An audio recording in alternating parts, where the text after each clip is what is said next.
BNP একটা historical সুযোগ miss করলো বলে আপনার সহ আলোচক বলার চেষ্টা করছেন, আসলে কি তাই কিনা? আমি আসলে বিষয়টা সেভাবে দেখছি না। আমি যেটা মনে করি সেটা হচ্ছে বাংলাদেশে একটা সংসদীয় গণতান্ত্রিক চর্চা এখন চলছে, তাই না?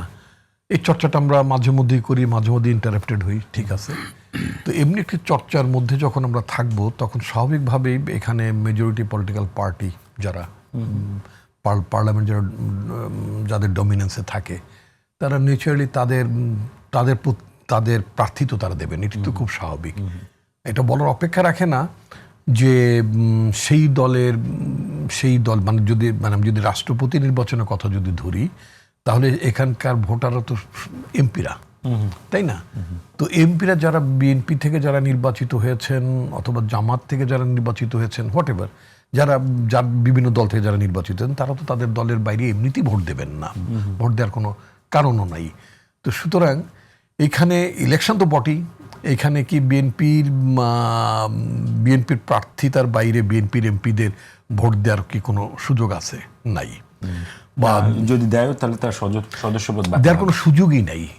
চিফ হুইপ তাও বলেছেন সেটা না বললেও চলতো, সেটা আলাদা কথা, সেটা অন্য বিতর্ক, না বললেও চলতো। কিন্তু একটা যারা পার্টির লয়ালিস্ট, যারা একজন মনে করেন আমি তো নির্বাচন করি নাই, কথার কথা করি নাই, মানে আমাদের নির্বাচন করার সুযোগ ছিল না, তো হোয়াট এভার, আমি একটা পার্টির সদস্য, তো আমি কি আমার পার্টির ডিসিপ্লিনের বাইরে আমার যাওয়ার কোনো সুযোগ আছে? নাই।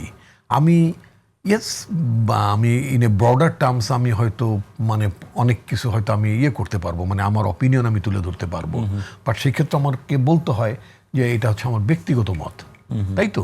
আচ্ছা, তা আমি যেটা মনে করি যে আমরা তো আসলে অনেক বেশি কিছু আশা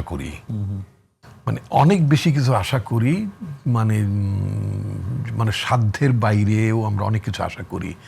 যেমন ধরুন, আমি আবার জামাতের অপিনিয়ন যেটা শুনলাম, তারা যেটা বললেন যে মানে ওনাদের অ্যাসিস্ট্যান্ট জেনারেল সেক্রেটারি মিস্টার আজহার বোধহয়, উনি বলেছেন যে যদি নির্বাচনের ব্যাপারটা মানে প্রতিযোগিতার ব্যাপারটাই যদি না থাকে তাহলে এটা নির্বাচন বলে মনে হবে, মানে একটা ম্যারমেরে ব্যাপার হয়ে যাবে আর কি। তো হোয়াট এভার, আমি ব্যক্তিগতভাবে মনে করি যে আমরা রাষ্ট্রপতি তো একেবারেই মানে সর্বোচ্চ ব্যক্তি, তার নামেই তো সবকিছু হয়, মহামান্য। হ্যাঁ, এবং তিনি তার কাছ থেকে মন্ত্রীর শপথ নেন, প্রধানমন্ত্রী শপথ নেন, প্রধান বিচারপতি শপথ নেন, তাই না? এটা তো অত্যন্ত গুরুত্বপূর্ণ পদ তো বটেই, অলংকারিক পদ হলো তো একটা গুরুত্বপূর্ণ পদ। তো এই গুরুত্বপূর্ণ পদে যদি আমরা একটা কনসেনসাসের ভিত্তিতে যদি আমরা করতে পারি ভালো। এর আগেও যে হয়নি তা না। আবার আমরা যেটা 91 সালে আব্দুর রহমান বিশ্বাস বিএনপির প্রার্থী ছিলেন, অন দ্য আদার হ্যান্ড বা তৎকালীন অপোজিশন তারা সবাই মিলে তার একটা প্রার্থী দিলেন জাস্টিস বদরুল হায়দার চৌধুরীকে। জাস্টিস বদরুল হায়দার চৌধুরী আওয়ামী লীগের নমিনেটেড প্রার্থী ছিলেন এবং মানে he went to Jamaat chief Golam Azam সাহেবের কাছে যে তার সমর্থন দোয়া প্রত্যাশা করেছেন, তাই না? তো এগুলো তো আছে। তো আমি বলতে চাচ্ছি যতক্ষণ পর্যন্ত আপনার এই সাংবিধানিক কাঠামোর মধ্যেই আপনি নির্বাচন করবেন ততক্ষণ পর্যন্ত এটাই আপনার অনুসরণ করার বাইরে কিছু নেই। সুতরাং অপরচুনিটি আমরা মিস করি না, আমরা অপরচুনিটি অন্য ক্ষেত্রে মিস করেছি। মানে অনেক বিষয়গুলো আপনার সংস্কার আলোচনার মধ্যে, যখন সংস্কার নিয়ে আলোচনা হচ্ছিল সেই আলোচনাগুলোর মধ্যে অনেক কিছু আসতে পারতো। যেমন ধরুন, আপনি তো বহু দেশ ঘুরেছেন, পড়াশোনা করেছেন, আপনি নিশ্চয়ই জানেন যে উন্নত গণতন্ত্রে ভারতকে এখন আমি খুব উন্নত গণতন্ত্র বলি না এখন আর, কারণ যেই দেশে সংখ্যালঘুরা নিরাপদ থাকে না, অন্য বর্ণ জাতপাতের লোকরা নিরাপদ থাকে না, তখন আর সেটা উন্নত গণতন্ত্র থাকে না। হোয়াট এভার, এক ধরনের ভোটিং এক্সারসাইজ তাদের মধ্যে আছে। সেই দেশটার কথা যদি আপনি চিন্তা করেন, তাদের পার্লামেন্টের মেম্বাররা অধিবেশন শেষ হয়ে যাওয়ার পরে they are going to their respective places.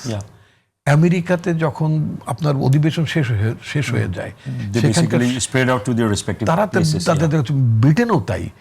এই মানে আমাদের দুর্ভাগ্য, আমাদের এই ছোট্ট দেশটাতে আমাদের এমপি সাহেবরা যারা ধরেন মানে একটা নাম বললে তারপর সেখানকার এমপি সাহেব মাইন্ড করবেন, মানে একটা এলাকার নাম যদি আপনার দলের এমপি সাহেবরা মাইন্ড করতে পারে যদি ভুল, তারপর আমি বলি, তাহলে বলেন, তারপরও বলি, মানে কোনো এলাকার নাম না বলে যদি বলি যে জায়গাটার নাম হচ্ছে হোস্টেল।